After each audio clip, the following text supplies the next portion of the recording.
예, 안녕하십니까. 현안을 읽어주는 남자 박주민입니다. 2019년 IMF하고 한국의 연례 협의 결과가 발표되자마자 그 내용을 어떻게 해석해야 되는지에 대해서 많은 이야기가 오고 가고 있는 상황입니다.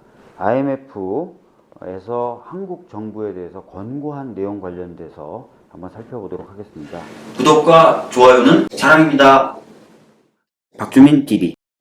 우선 말씀드릴 것이 이 발표문 자체는요, 기재부 홈페이지에 가시면은 보도자료라는 항목이 있고 거기서 언제든지 쉽게 구해서 읽으실 수 있다는 점 말씀드리겠습니다.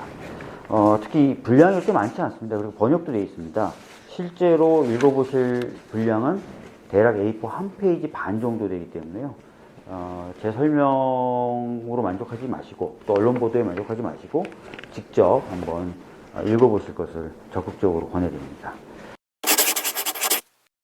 먼저 첫 번째 문단에서는요, 현재 한국 경제의 상황에 대해서 IMF가 진단한 내용이 나옵니다. 이렇게 되어 있습니다. 한국 경제는 견조한 펀더멘털을 가지고 있다.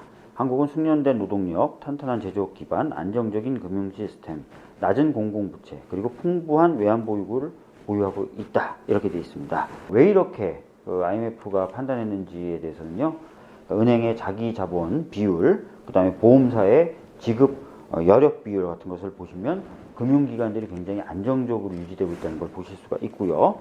외환보유고 같은 경우도 2015년부터 2019년 1월까지의 변화 양상을 보시면은 상당히 좋은 현황을 가지고 있구나라는 걸 보실 수 있습니다. 그리고 공공부채에 관련돼서도 주요국 GDP 대비 일반 정부 부채 비율하고 공공부문 부채 비율을 보시면은 상당히 안정적으로 재정도 운영되고 있다는 것을 아실 수가 있습니다. 그리고 1인당 국민소득이 최근 3만 달러를 넘어섰다. 이러한 성과는 한국의 우수한 공공기관과 전반적으로 신중한 거시경제 관리에 대한 증거이다 라고 되어 있습니다. 그러니까 우리나라 정부가 잘못하고 있다는 것이 아니라 잘하고 있다라는 평가를 하고 있는 것으로 보여집니다. 그 다음 문단이 이제 사실 언론에서 많이 보도되고 있는 것인데요. 한국 경제가 앞으로 직면하게 될 어려움에 대해서 설명하고 있습니다. 그러나 한국은 중단기적으로 역풍에 직면하고 있으며 리스크는 하방으로 향하고 있다. 성장은 투자 및 세계교역 감소로 둔화하고 있다. 인플레이션 압력은 낮고 고용 창출은 부진하다. 가계부채 비율은 높고 계속 증가하고 있다. 잠재 성장률은 감소해 왔으며 부정적인 인구 변화와 생산성 증가 둔화가 향후 전망을 저해한다. 양극화와 불평등이 우려된다. 또한 제조업과 서비스업 간, 그리고 대기업과 중소기업 간의 상당한 생산성 격차가 존재한다. 이렇게 되어 있습니다. 역풍, 그러니까 맞바람, 항해할 때 이제 앞쪽에서 부는 바람을 맞게 될 것인데 그 내용 중에 첫 번째로 성장이 둔화될 것이다 라고 전망하고 있는데, 성장이 둔화되는 이유로 분석하고 있는 것이 투자하고 세계 교육 감소입니다. 아시다시피 우리나라는 무역에 의존하는 비율이 상당히 높은 나라죠. 근데 전체적으로 세계 교육 자체가 감소하기 때문에 당연히 성장이 둔화될 수밖에 없다. 또 투자도 영향을 받을 수밖에 없겠죠.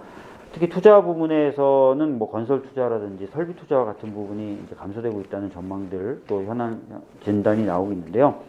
사실 3, 4년 전부터 이런 진단은 계속 나왔던 부분입니다. 그래서 이것이 정부 정책의 실패 때문이다라고 진단하기는 좀 어려운 부분이 있다라는 말씀을 드리겠습니다. 세계 교역 감소는 다들 아시다시피 이제 외부적 요인이죠. 미국하고 중국 간의 무역 분쟁이라든지 또는 미국 경기의 여러 가지 점진적 둔화 예상 이런 것들 때문에 벌어지고 있는 일인데요. 이것도 역시 정부 정책의 실패라고 보기는 좀 어려운 부분이 있습니다. 가계부채가 점진적으로 증가한다고 되어 있는데, 사실 아시다시피 박근혜 정부 때 가계의 펀더멘털에 비해서 많은 돈이 풀리고 가계부채가 많이 늘었다는 것은 제가 따로 설명드리지 않아도 잘 알고 계실 것입니다. 이런 어떤 기조에 대해서 현재 우리 정부가 취하고 있는 정책에 대해서 설명하고 있습니다. 성장 둔화와 불평등 심화에 직면하여 정부 당국은 더 확장적인 재정 기조로 전환하고 고용 창출 지원, 사회 안정망 확충 및 최저임금 인상에 초점을 두어왔다. 또한 중소기업 지원을 통해 혁신 성장을 도모하기 위한 조치를 취해왔다. 정부 당국은 금융 리스크를 제한하기 위해 거시 건전성 조치의 적용 대상을 확대하고 더 엄격한 수준을 적용해왔다. IMF의 경우에는 이런 정책들이 잘못됐다고 판단하진 않고요. 이런 정책을 추가적으로 해야 된다고 하면서 정책 제안을 하게 됩니다. 협의단은 금융안전을 유지한 가운데 경제성장을 지원하며 잠재성장을 제고하고 과도한 대내외 불균형을 줄이기 위해 추가적인, 즉 기존의 정책을 수정한 게 아니라 그런 정책에 추가해서 거시정책, 금융정책 및 구조정책을 통합한 정책 조합을 재현한다라고 그 다음 문단이 되어 있습니다. 그 다음에 단기 성장을 지원하고 리스크를 제한하기 위해 정부 당국은 잠재 성장률을 강화하는 조치와 함께 추가 경정 예산을 통해 재정 지출을 더 확대해야 한다라는 것도 제안하고 있습니다. 지금까지 보면 이제 정부가 추가 경정 예산을 편성해서 집행하려고 했을 때 항상 야당의 반대들 많이 부딪혔는데요. IMF는요 추가 경정 예산을 통해서 재정 지출을 더 확대해야 된다라고 강력하게 권고하고 있는 것입니다.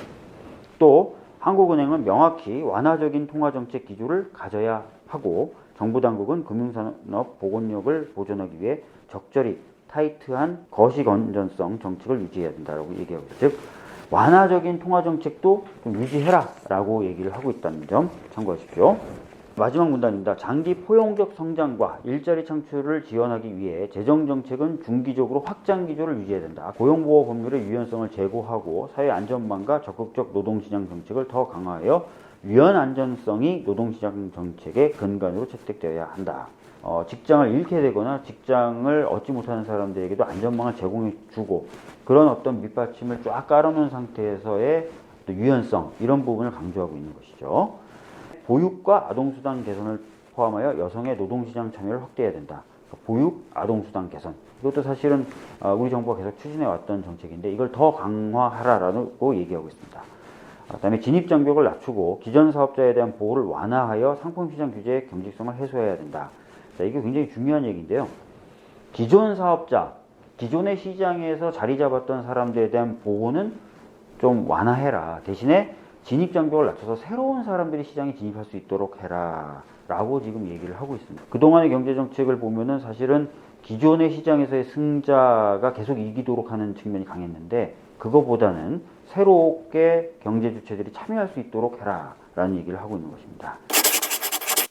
추경, 그 다음에 완화적이고 확장적인 통화정책이라든지 거시경제정책을 쓰라라는 것을 새삼 강조하고 있다라는 부분.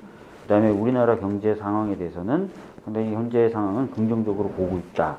그 이유로서는 공공기관이 나름대로 정책 운영을 신중하게 잘해오고 있다는 평가도 같이 내리고 있다는 것을 볼 수 있었습니다. 아까도 말씀드렸지만요. 저의 어떤 이런 설명에 의존하지 마시고요. 그리고 언론의 보도에만 의존하지 마시고 2페이지도 안 됩니다. 직접 출력해서 읽어보시면 많은 오해가 풀리리라고 생각합니다. 이것으로 오늘 IMF 협의단의 권고에 대해서 같이 살펴봤습니다. 감사합니다.